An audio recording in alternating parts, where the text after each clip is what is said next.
This is the second module in the orientation guide. It applies both to the orientation and the activations team as well as the client care team. So what we're going to do is we're going to show you how to update the knowledge base, and we can very quickly go into it. It's at tin.info/IKM, and it should be bookmarked in your system. You'll see that in my system I have my main 37 signals, so when I click on that I go very quickly to 37 signals.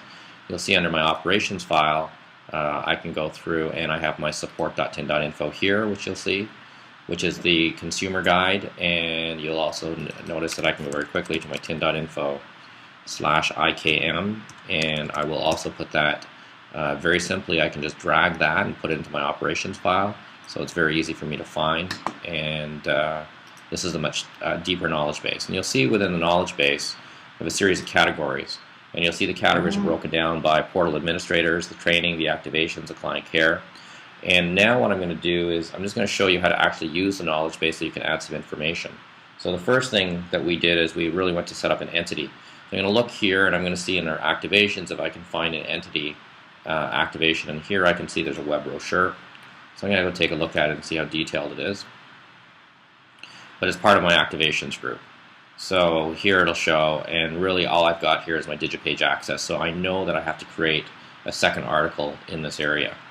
Let me go back to my main page, and you will see that there is an activation subcategory, and under the activation subcategory there are 20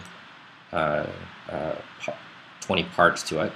So let me just see if any are the right one. None of these are all the Sitefinity components. So let's create a new article. So first thing I'm going to do is I'm going to add an article to this category, and I'm going to create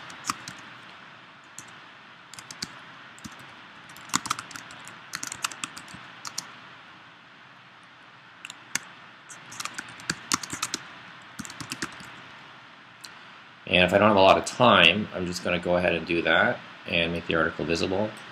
And right now I'm just going to put a link in, and that's it. I'm just going to save it, and when I have some time I'm going to go back and I'm going to modify that article. So I can now go to Basecamp Entity Creation, and you'll see that I'll pull up the link to the YouTube video that I put together.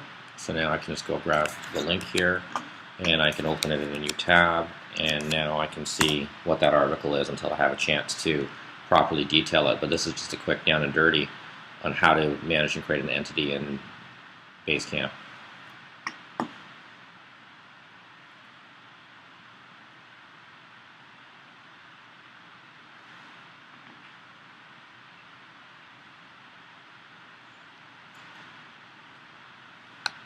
Gustavo and Oscar, I've taken the liberty to fix your Ian Walling entity. You can see on the main page. Quick instructional video.